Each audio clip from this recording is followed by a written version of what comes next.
ಸರ್ಕಾರಕ್ಕೆ ನಾನು ಮನವಿ ಮಾಡ್ತಾ ಇದ್ದೀನಿ. ವಂದನೆಗಳು.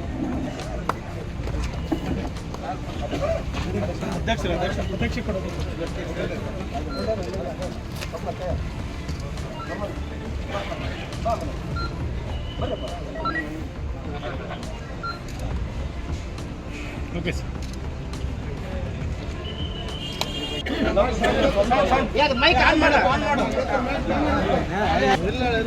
ಹೊಸಪೇಟೆ ತಾಲೂಕು ನಾಯಕ ಸಮಾಜದಿಂದ ನಮ್ಮೆಲ್ಲ ನಿರ್ದೇಶಕರ ಪರವಾಗಿ, ಹೊಸಪೇಟೆ ತಾಲೂಕು ನಾಯಕ ಸಮಾಜ ಪರವಾಗಿ ನಮ್ಮ ಮಾಧ್ಯಮದ ಮಿತ್ರರಿಗೂ ಮತ್ತು ನಮ್ಮ ಪೊಲೀಸ್ ಸಿಬ್ಬಂದಿಯರಿಗೂ ಧನ್ಯವಾದ ತಿಳಿಸುತ್ತಾ, ಮತ್ತು ನಮ್ಮ ನೌಕರ ಸಂಘದ ಎಲ್ಲರಿಗೂ ನಿವೃತ್ತಿ ಇರಲಿ ಹಾಲಿ ಇರಲಿ ಅವರೆಲ್ಲರೂ ಕೂಡ ನಾನು ಈ ಸಂದರ್ಭದಲ್ಲಿ ಅವ್ರಿಗೊಂದು ಧನ್ಯವಾದಗಳು ತಿಳಿಸ್ತಾ, ಹೊಸಪೇಟೆ ತಾಲೂಕು ನಾಯಕ ಸಮಾಜ ವಿಜಯನಗರ ಜಿಲ್ಲೆ ಸನ್ಮಾನ್ಯ ಸಿದ್ದರಾಮಯ್ಯನವರು ಗಣತವ್ಯತ ಮುಖ್ಯಮಂತ್ರಿಗಳು ಕರ್ನಾಟಕ ಸರ್ಕಾರ ವಿಧಾನಸೌಧ ಬೆಂಗಳೂರು ಅವರಿಗೆ ಮಾನ್ಯರೇ ಪೊಲೀಸ್ ಕಮಿಷನರ್ ಅವರನ್ನು ಅಮಾನತುಗೊಳಿಸಿರುವುದನ್ನು ಖಂಡಿಸಿ ಅಮಾನತು ವಿಖಂಡನೆಗೊಳಿಸಲು ಹಕ್ಕೊತ್ತಾಯ.